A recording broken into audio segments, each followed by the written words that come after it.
Hello, everybody. Welcome back to the channel, and you're with me, Arun Sharma, and taking feedback from a lot of you about what you've been asking me in the comments or in the comment section of the previous few sessions that I've taken. I decided that I'll pick up one theme at a time based on the questions that have come up on the last few sessions, and of course we'll continue the general chit chat sessions also, where you can discuss your career queries and your career objectives with us, etc. But today I wanted to actually focus my session, these short sessions. I'm going to take these 15-20 minute sessions with you on the channel, and I wanted to focus on the ideas that I wanted to convey for developing your data interpretation logical reasoning scores. So the theme of the session is what do you do for your DILR? And typically, I mean, you need not be doing badly in DILR to be.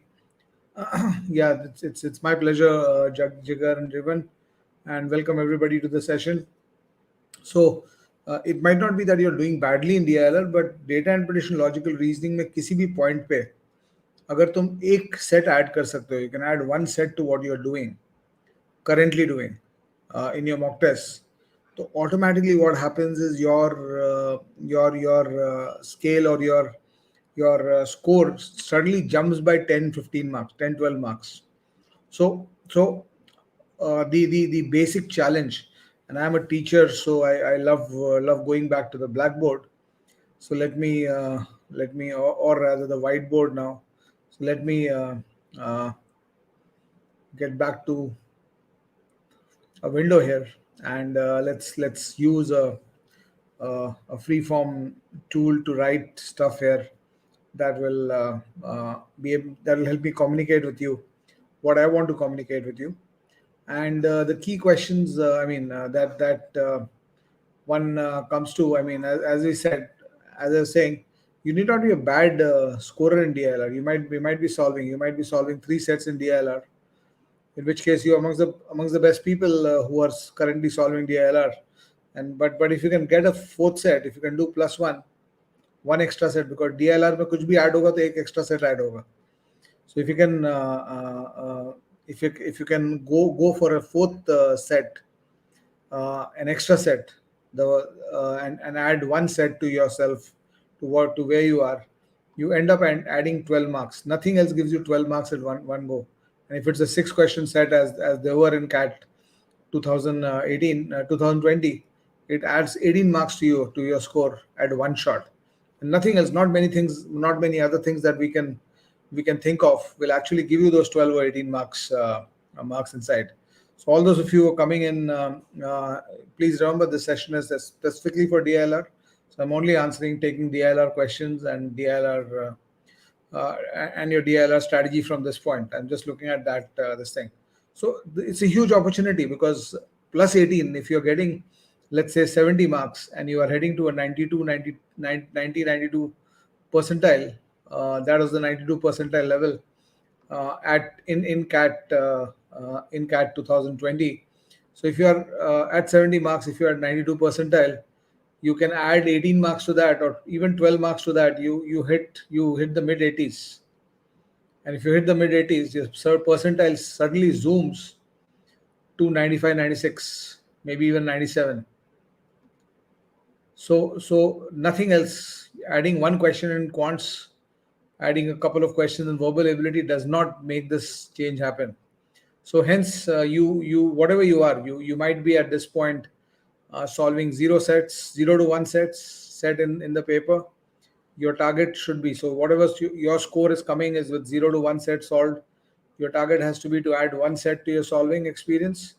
You might be at a point where you're solving 1 to 2 sets currently. You're currently solving 1 to 2 sets. Add one set to it, get to 2 to 3, and this jump happens. You might be currently solving 3 sets, add one set to it, get up to 4 sets, and 4 sets last year paper, anybody who solved 4 sets was very close to 100 percentile. So the question arises, ki, how do you decide whether a set is easy or tough? And of course, if you can avoid, let's say out of the 5 sets, one set is very tough, and 2 sets are tough, and 2 sets are normal.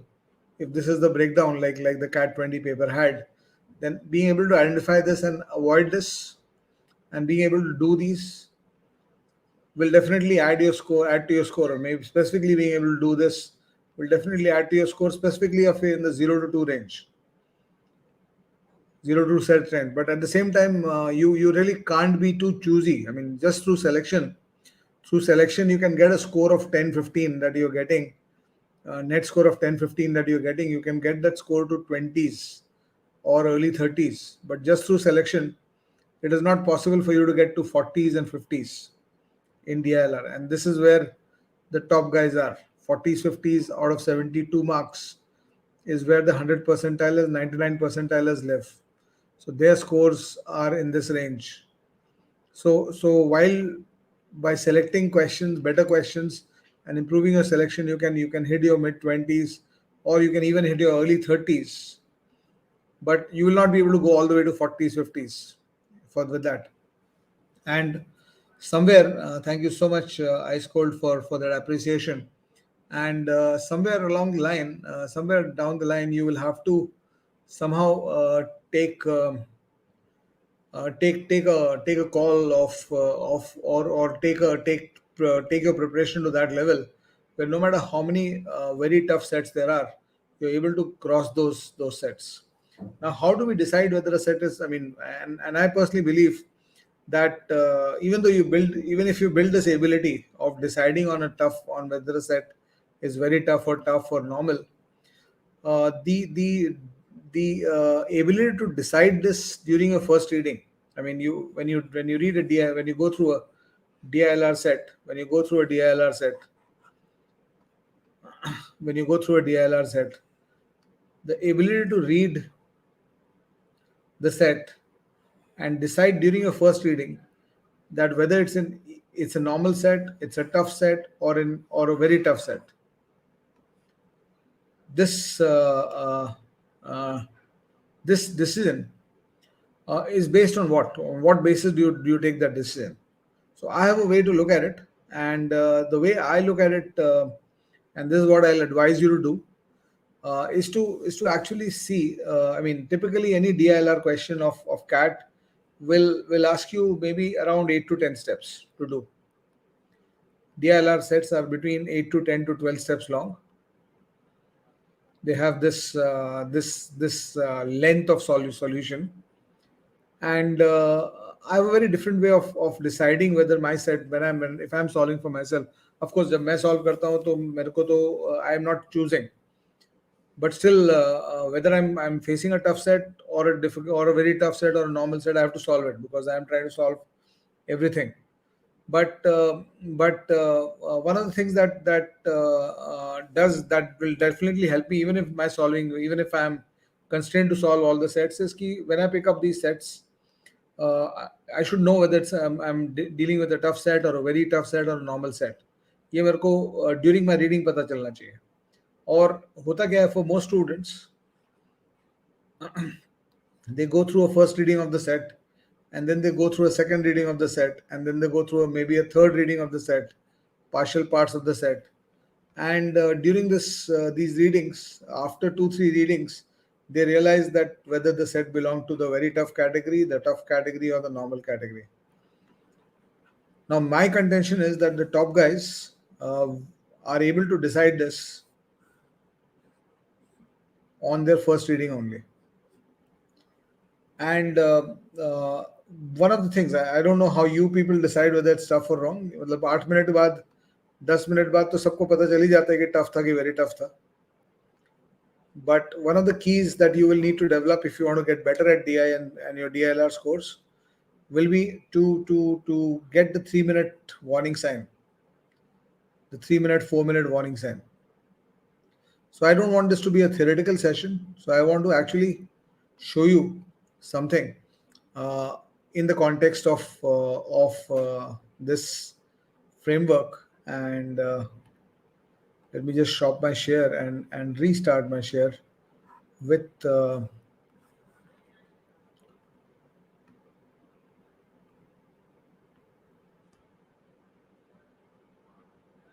with an actual paper of CAT 2020. I actually want to do a restart of the this thing. I want to take you through something in the CAT 20 paper. And when you look at a question like this, for example, this is the first set of the third of the third uh, uh, slot of CAT 20. Yeah, please do like the session. Please do lot of comments because YouTube needs to suggest the videos, etc. Only then does it give me the motivation to do this all the time. Uh, the whole idea is for us to grow at Mindworks and to grow the channel and the community. So we need your help. All of you need to be connected to us, and please do subscribe. Those of you who are watching this, please do subscribe to the session. So when I'm looking at this question, for example, in my first reading, what are the indications that tell me that this is a set that I should do or not do?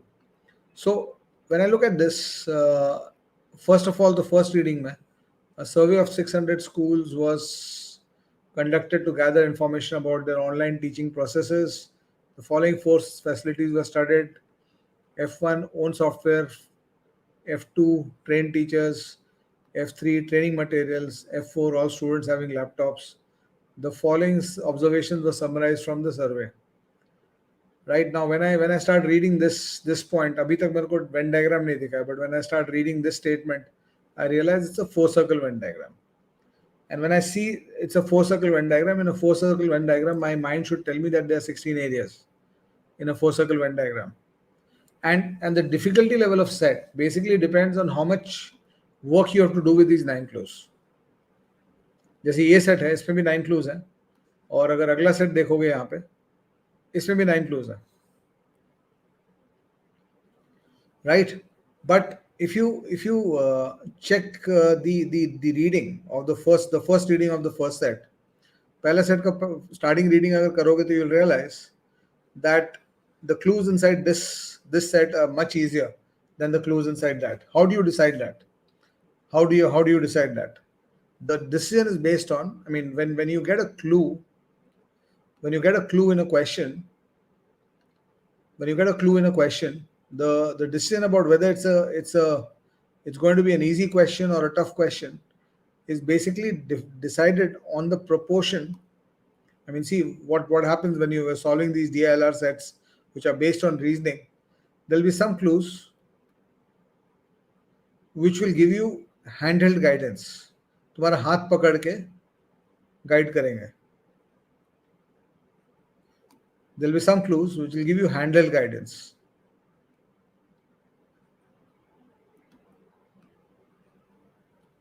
And there'll be other clues that will not give you so much hand holding. They'll just give you the hint, and they'll ask you to generate the thoughts to use it. The thought generation to use the clues has to be from your side.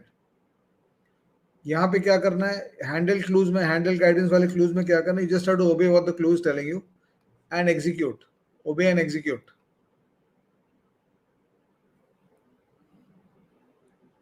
And this is the basic difference in a difficult quants question and a difficult easy quants question also. And a difficult quants question will force you, or even a DILR question or DILR clue will force you to think through कि अब क्या करना है मेरे को. And obeying and executing will not work there. यहाँ पे you have to create self-generated thoughts. The thoughts of what to do with this clue has to come from inside you. So naturally, questions in which the proportion of this is larger, will be more difficult.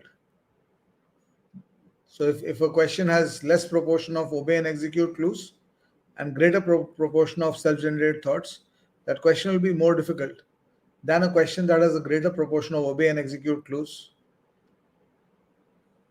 versus clues that require self-generated thought. So this will be an easier question.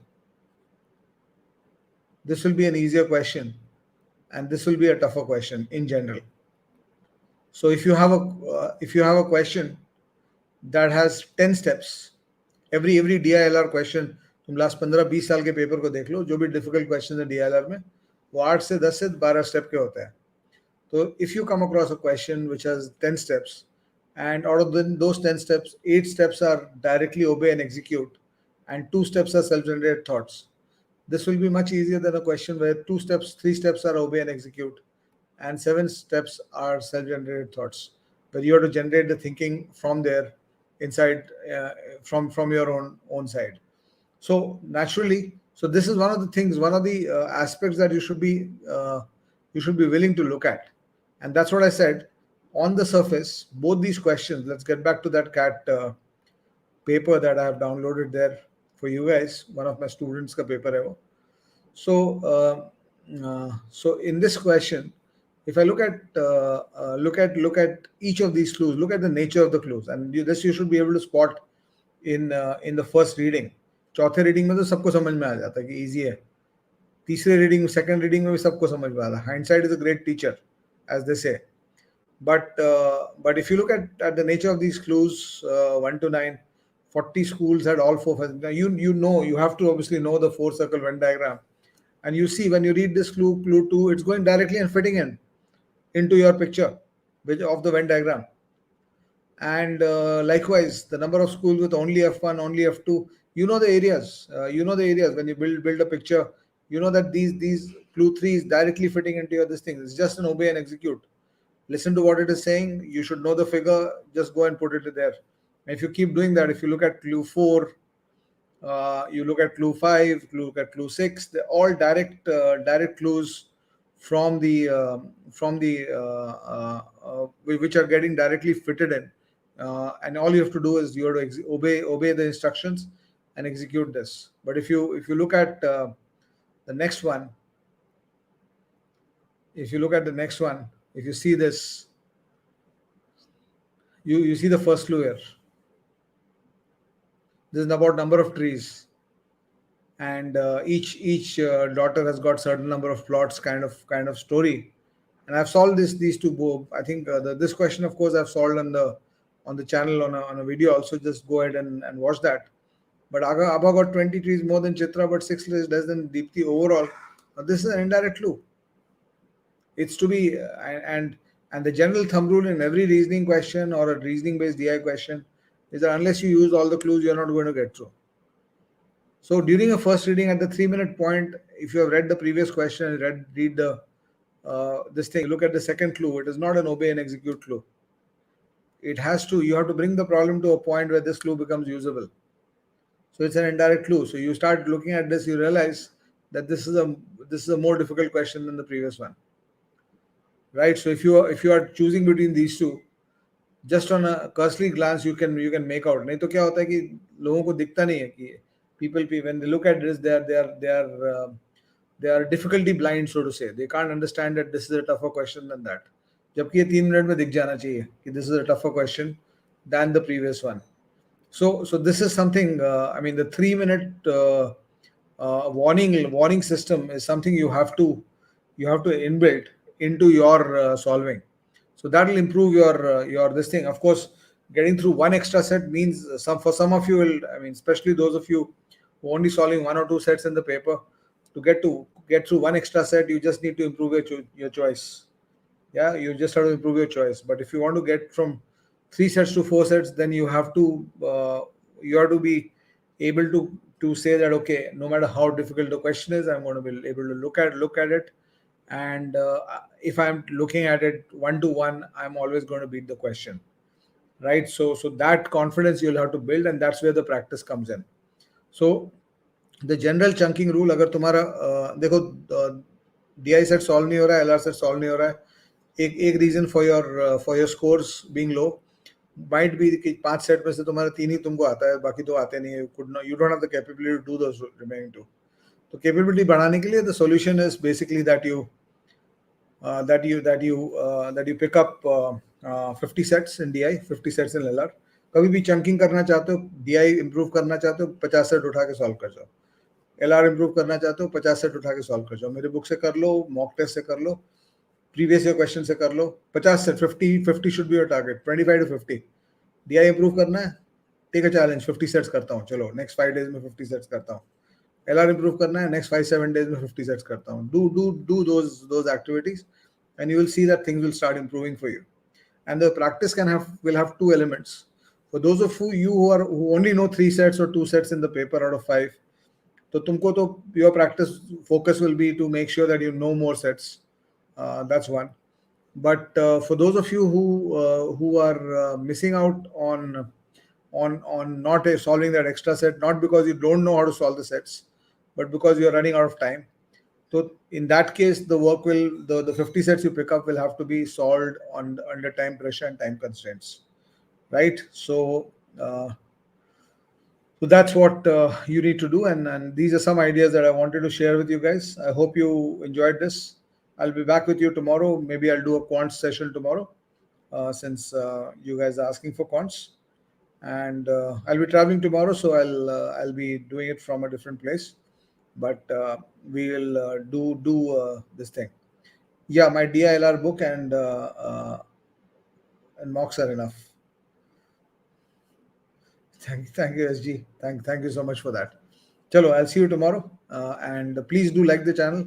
Please do like the video, comment on the video, so that we get more views and more people can comment, and we have a bigger crowd in our sessions, etc. here. Thank you so much. Bye bye.